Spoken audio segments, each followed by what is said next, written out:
মেয়ের 6 মাস বয়সে কিন্তু আমি ওর জন্য সুতি কিছু ফ্রক আনাইছিলাম, যেগুলো এখন দেখো কত বড় হয়ে গেছে। তো এই ফ্রকটা কিন্তু কোনোভাবে আর কাজে লাগতেছে না, আর ফ্রকগুলো অনেক নতুনই আছে, কাপড়টা তো ভালো ছিল। আর এই ফ্রকটা বেশি দিন আমি ওকে পরাইও নাই। তো এখন আমি এই ফ্রকটাকে রিইউজ করে ওর জন্য আজকে একটা ড্রেস বানাবো। এখন ওর বয়স হচ্ছে 2.5 বছর। তো এই ড্রেসটা বানানোর জন্য কিন্তু আমাকে টুকরা কাপড়গুলোই লাগবে। তাই জন্য আমি কাপড়গুলোকে ভালো করে আগে আমি বড় করে নিচ্ছি, খুলে নিচ্ছি, কারণ জামার মধ্যে কুচি দেওয়া ছিল।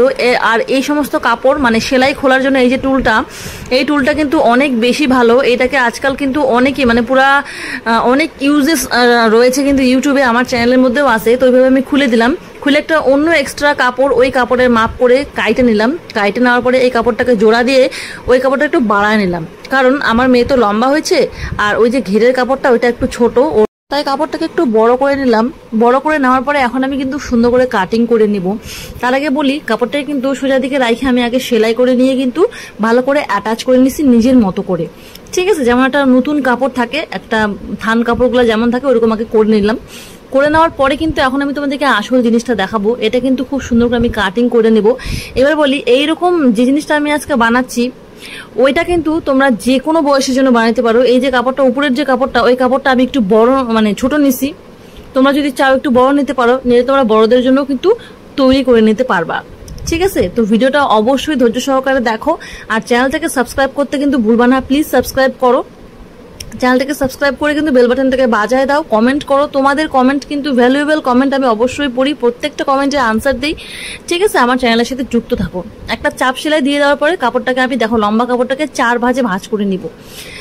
লম্বা কাপড়টাকে 4 ভাঁজে ভাঁজ করে নেওয়ার পর কিন্তু এখন আমি নিয়ে নেব চক, এবং তারপরে আমার মেয়ের বডির মেজারমেন্ট করে কিন্তু আমি মাপটাকে দিব। আমার মেয়ের কিন্তু এইখানটায় মেজারমেন্ট হচ্ছে 20, তো ওই অনুযায়ী 6 নিলেই ফাটাফাটি। 4 6 24 হয়, 24 হলে একটু ঢোলাই হবে, পরা যাবে।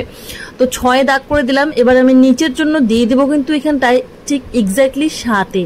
ঠিক আছে, এটা হচ্ছে পাছার মাপটা। হ্যাঁ, আর তারপরে কিন্তু ওইখানটায়ও আমি 6 দাগটাকে যোগ করে দিব। তারপরে প্যান্টের যে শেপ হয় ওই প্যান্টের শেপটাকে দিয়ে দিব। এখানে থোড়ার মাপে আমি 5.5 দিচ্ছি। এটাই যথেষ্ট বাচ্চা মানুষের জন্য। কারো বাচ্চারা একটু মোটা হয়, সেই ক্ষেত্রে মাপটা নিজের মতো করে দিয়ে দিবে। আমি মানে বাচ্চার মাপটা দিচ্ছি। ঠিক আছে, মাপটা করে নেওয়ার পরে এই অনুযায়ী একটু বেশি করে কাপড় কিন্তু কাটে নিব। ঠিক আছে, কারণ বেশি থাকাতে তো কোনো সমস্যা নেই, কম হইলেই সমস্যা। তাই জন্য সবসময় কাপড় কাটার সময় আমি একটু বেশি কাপড়ে রাখি, একটু বেশি করে সেলাই করে যাতে করা যায়। এবার ওই মাথা অবধি আমি কাটে নিব।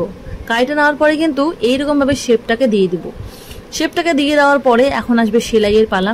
সেলাইটাকেও ঠিক ওইরকম ভাবে এক্স্যাক্টলি করে নিতে লাগবে। দেখো কি করে করব সেলাইটা। এটা হচ্ছে হট প্যান্ট তৈরি হবে বেসিক্যালি। নিচে একটা কুচির মতো থাকবে, ভালো লাগবে দেখতে। দেখো, এই যে উপর থেকে নিয়ে এই যে চোখা জায়গাটা এই অবধি কিন্তু সেলাই করতে লাগবে। দেখতে পাচ্ছ, সেখানে আমি হাত দিছি, এই চোখা জায়গাটা থেকে সেলাই করতে লাগবে। এবং তারপরেও ওইরকম ভাবে সেম ওইদিকে আরেকটা আছে, উপর থেকে নিয়ে চোখা জায়গা অবধি সেলাই করে নিতে লাগবে। এবার আমি তোমাদেরকে বলি যে এখন আমি কিন্তু ব্যবহার করতেছি singer promise 1409 electric sewing machine. এই সুইং মেশিনে কিন্তু অনেক রকম জিগজ্যাগ প্যাটার্নেও সেলাই হয়, অনেক রকম ডিজাইনের সেলাই হয়। তো ওগুলো দিয়েও আমি কিন্তু অনেক সময় কাপড়ের মধ্যে ডিজাইন করে থাকি। ঠিক আছে, আজকেও আমি ওরকমই একটা প্যাটার্ন ব্যবহার করে কিন্তু সেলাই করবো। এখন বর্তমানে আমি স্ট্রেট সেলাইটা দিচ্ছি, যে সোজা সেলাইটা হয় ওই সোজা সেলাইটাই কিন্তু আমি দিচ্ছি। ঠিক আছে, একদিকে সেলাই করে নিলাম। একদিকে সেলাই করে নেওয়ার পরে এবারে অপোজিট দিকে কিন্তু আমি ঠিক সেম ভাবে ওই সেলাইটাকে করে নিব। করে নেওয়ার পরে এখন আসবে নেক্সট স্টেপে। এখন আমি তোমাদেরকে বলি যে সেলাই করার পরে সেলাই যে খুলে যায়, সুতা বাইর হয়ে যায়, এই জিনিসটাকে কিন্তু বন্ধ করার জন্য এই মেশিনে কিন্তু ব্যবস্থা আছে। ঠিক আছে, একটা জিগজ্যাগের মতো প্যাটার্ন আছে।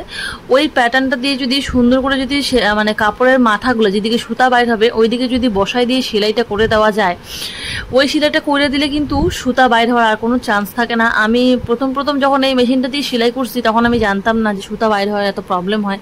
আমার মেয়ের কিছু জামা এখনো পর্যন্ত সুতা বাইর হয়। ঠিক আছে, কিছু কাপড়ই কিন্তু এরকম থাকে, মানে সুতা বাইর হইতে থাকে। তো এই জিনিসটা করলে পরে কিন্তু তখন আর সুতাটা বাইর হয় না। দেখো, দুই দিকে সেলাই করা কিন্তু আমার হয়ে গেছে ওই চোখা জায়গাটা অবধি। এবার এইরকম ভাবে ভাঁজটা খুলে দিয়ে দেখো প্যান্ট তৈরি। দেখতে পাচ্ছ? এবার নিচের এই জায়গাটা সেলাই করব। দেখো, এই পা থেকে নিয়ে ওই পায়ের ওই জায়গা অবধি সেলাইটা করে দিব। ঠিক আছে, করে নিলে কিন্তু খুব সুন্দর করে একটা সেলাই হয়ে যাবে। প্যান্টটা কিন্তু মোটামুটি তৈরি হয়েই যাবে। এই জায়গাটা এখন আমি সেলাই করব। এই জায়গাটা সেলাই করার পরে কিন্তু ওই যে তোমাদেরকে আমি বললাম যে জিগজ্যাগ একটা প্যাটার্ন হয়, ওই প্যাটার্নে সেলাই করলে পরে সুতা কোনো রকম ভাবে উঠে আসে না। দেখবা প্যান্টের এই জায়গাটাই কিন্তু ছিঁড়ে যায়। ঠিক আছে। এই জায়গাটা ছিঁড়ে যাওয়ার সম্ভাবনা বেশি থাকে, বাচ্চাদের ক্ষেত্রে বাচ্চারা লাফালাফি করে তো তখন এই জায়গাটা ছিঁড়ে যায়, ঠিক আছে। তাই জন্য কিন্তু এই জায়গাতে এক্স্যাক্টলি এই জায়গার মধ্যে কিন্তু আমি একটা জিগজ্যাগে সেলাই করে দিব, ঠিক আছে। জিগজ্যাগ সেলাই করে দিলে পরে সুতাও মানে খোলা কোনো ইয়ে থাকবে। দেখো আমি জিগজ্যাগ প্যাটার্নে সিলেক্ট করলাম, সিলেক্ট করে কিন্তু এখন আমি এই জায়গায় জিগজ্যাগ সেলাইটা দিয়ে দেবো। দিয়ে দিলে পরে কিন্তু কোনো রকম সুতা ওঠা বা ছিঁড়ে যাওয়ারও কোনো সম্ভাবনা থাকবে না, কারণ জিগজ্যাগ সেলাইটা কিন্তু খুবই মজবুত হয়, ঠিক আছে, খুবই মজবুত হয়। আমি নিজেও দেখছি, আমি জামার মধ্যে অনেক সময় কি চেষ্টা করি সাইডগুলোকে জিগজ্যাগ প্যাটার্নে সেলাই করে দেওয়ার, সেলাই করে দিলে পরে ভালো থাকে, সেলাইটা অনেক বেশি শক্ত সামর্থ্য হয়। আর আমি আমার চ্যানেলে কিন্তু অনেক রকমের সেলাই ভিডিও শেয়ার করতেছি, রোজ দিনই শেয়ার করতেছি, তো তোমরা প্লিজ চ্যানেলটাকে সাবস্ক্রাইব করো। আমি আরও একবার রিকোয়েস্ট করবো তোমাদেরকে। দেখো প্যান্ট কিন্তু মোটামুটি কমপ্লিট, এখন শুধু কোমরে গার্ডার লাগানো বাকি। কোমরে গার্ডার লাগাইতেও কিন্তু একটা টেকনিক আছে, একবারে সেলাই করলে একটা সেলাইয়ে কোমরে গার্ডার লাগাই ফেলবো, ঠিক আছে। কেমন করে করব সেটা এটাও তোমাদেরকে দেখাই দিতেছি। আগে বলি যে গার্ডারের মেজারমেন্ট কেমন করে নিবা। 3 ইঞ্চি কম গার্ডার নেবা, ঠিক আছে।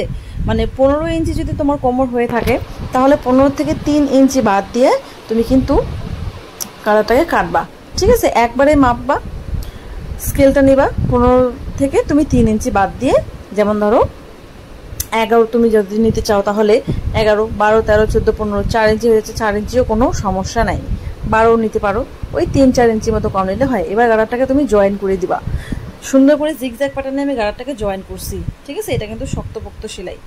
এইভাবে জয়েন করার পরে এই যে কাপড়টা দেখতে পারতেছো কোমরের, এই কোমরের কাপড়টা এইখানটা তুমি কিন্তু ধরবা, ধরে ওই কাপড়টাকে এইভাবে উল্টায় দিয়ে অল্প একটু জাস্ট ভাঁজ দিবা, ভাঁজ দিয়ে এই ভাঁজে কিন্তু সেলাইটাকে বসাবা। দেখবা যাতে করে গার্ডারের উপরে কোনো রকম সেলাই না বসে, ঠিক আছে। গার্ডারের উপরে সেলাই বসলে পরে কিন্তু সমস্যা, তখন কিন্তু গার্ডারটা স্ট্রেচ হবে না, তখন কিন্তু কোমরে ঢুকবে না, আটকায় যাবে, ঠিক আছে। তাই জন্য এইরকমভাবে নিয়ে কিন্তু গার্ডারটাকে ভিতর দিক দিয়ে দিবা, দিয়ে এরকমভাবে সেলাইটাকে বসাই দিবা, বসাই দিয়ে সুন্দর করে সাইডে মাথায় কাপড়টাকে সেলাই দেবা। এই যে উপরের কাপড়টা দেখতে পাচ্ছ, আমার মনে হয় ওই উপরের কাপড়টাকে আমি আর একটু বড় কাপড় নিলে বোধহয় ভালো কাজ করতাম। ওই কাপড়টা আর একটু বড় হইলে পরে কিন্তু মানে অনেক ভালো হইতো, তাহলে পরে আরও কিন্তু মানে আমি মানে প্যান্টটা একটু বড় হইতো আর কি, কাপড়টা বড়টা একটু বেশি থাকতো, ভালো লাগতো। তো যাই হোক, এরপরে এরকম জামা ওর 5টা সেট, তো ওই রকম জামা 5টা সেটের মধ্যে একটা সেট দিয়ে আমি আজকে প্যান্ট বানালাম। কালকে আবার আমি তোমাদেরকে কিছু নতুন কিছু বানায় দেখাই দিব, ঠিক আছে।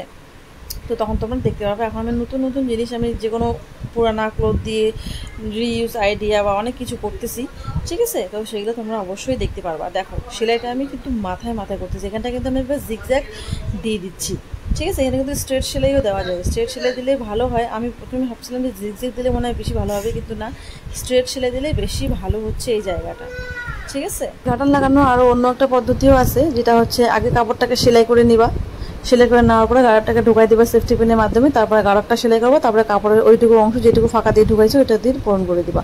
কিন্তু এই পদ্ধতিটা আমার কাছে বেশি সুবিধা মনে হয়, এই পদ্ধতিটা আমার কাছে ফিনিশিং বেশি ভালো আসে, আমার কাছে বেশি ভালো মনে হয়, তাই জন্য এটাই আজকে আমি তোমাদের সাথে শেয়ার করলাম। তো বন্ধুরা, এখন আমি তোমাদেরকে বলে দিতেছি যে এই যে প্যান্টটা তৈরি করলাম, এই প্যান্টটা কিন্তু আমি আমার মেয়ের মাপে করছি, ঠিক আছে। যদিও প্যান্টটা ওর একটু টাইট হয়েছে, ঠিক আছে।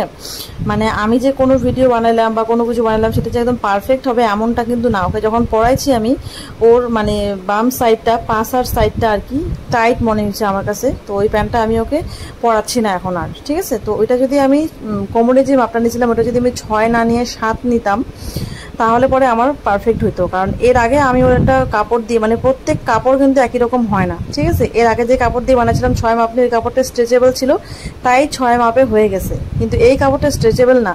এখন দেখো এই যে গাড়াটা লাগানোর পরে এখন আমি গাড়াটার মধ্যে টাইনে সেলাই দেবো। তোমরা দেখো, আমি তোমাদেরকে বলি, কিছু কাপড় দেখবে স্ট্রেচেবল হয়, একটু পাতলা হয়, একটু মানে ঢিলা ঢালা টাইপের মতো হয় আর কি। কিছু কাপড় দেখবা টানলেও মানে তেমন একটা স্ট্রেচেবল না, মানে ওরকম হয় না, একটু টাইট লাগে। তাই জন্য কাপড় দেখেও কিন্তু, যেমন রেয়ন কাপড়গুলো হয় না, রেয়ন কাপড়গুলো কিন্তু একটু টানলে বাড়ে। ওগুলোর মধ্যে আমি 6 করে নিয়ে একটা প্যান্ট বানাইছিলাম, ঠিক হয়েছিল, কিন্তু এটা একদম সুতি কাপড়, তো এটাকে মানে টানলে টানার মতন কোনো পরিস্থিতি নাই, তো এটা কিন্তু ওর পুরো টাইট হয়ে গেছে, ঠিক আছে। তো দেখো প্যান্টটা তোমরা দেখলেই বুঝতে পারবা যে খুব বেশি ফিটিংস হচ্ছে, খুব বেশি টাইট হচ্ছে, ঠিক আছে। কোমরের জায়গাটা আর একটু বেশি কাপড় দিলে প্যান্টটা হয়তো ফিনিশিংটা খুব বেশি ভালো আসতো। যাই হোক, ওইরকম ছোটো ছোটো জামা ওর আরও আছে, তো ওগুলো দিয়ে নেক্সটে যখন আমি বানাবো তখন উপরের কাপড়টাকে একটু বড় করে দেওয়ার চেষ্টা করব। তো ভিডিওটা তোমাদের কেমন লাগলো কমেন্ট করো, কমেন্ট করে অবশ্যই আমাকে জানাবা। তোমাদের কমেন্টের অপেক্ষা কিন্তু আমি বসে আছি। ভিডিওটা এতক্ষণ দেখার জন্য ধন্যবাদ।